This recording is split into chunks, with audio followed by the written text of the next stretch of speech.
మీ పిల్లలకి vomitings are motions అవుతున్నప్పుడు ఈ డ్రింక్ పడుతున్నారా?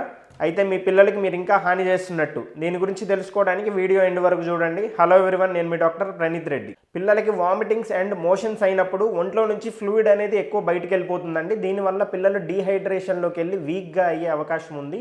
సో దీని గురించి మనం బయట నుంచి ఎంత ఎక్కువ ఫ్లూయిడ్స్ ఇస్తే వాళ్ళకి అంత మేలు చేసిన వాళ్ళు అవుతాము. ఈ రీహైడ్రేషన్కి మనం ఇవ్వగలిగే best drink oral rehydration solution. ఇది WHO రికమెండెడ్ ఫార్ములా. అంతేగాని ఈ ఫేక్ ORSLని మీ పిల్లలకి ఇవ్వొద్దండి. ఇందులో high content of sugar and sodium ఉంటుంది. దీంతో పోలిస్తే దీంట్లో 10 టైమ్స్ ఎక్కువ షుగర్ ఉంటుంది. దీనివల్ల మీ పిల్లల్లో ఇంకా డయేరియా వర్సన్ అయ్యే అవకాశం ఉంది. ఈ ఫేక్ ORSL మీద ఫైట్ స్టార్ట్ చేసినప్పటి నుంచి మాత్రమే వీళ్ళు దీని మీద నాట్ అండ్ ORS అని ప్రింట్ చేయడం స్టార్ట్ చేశారు. అండ్ అలానే do not use during diarrhoea అని చెప్పి ఇక్కడ చిన్న అక్షరాలతో కనిపిస్తుంది. యూజువల్గా నార్మల్ ఐకి అయితే కనపడదు ఇది. ఈ ఫేక్ ORSL మీద ఫైట్ని నడిపిస్తున్న శివరంజని మేడంకి హ్యాట్స్ ఆఫ్ చెప్తూ ఈ వీడియోని ఎండ్ చేస్తున్నాను. Thank you.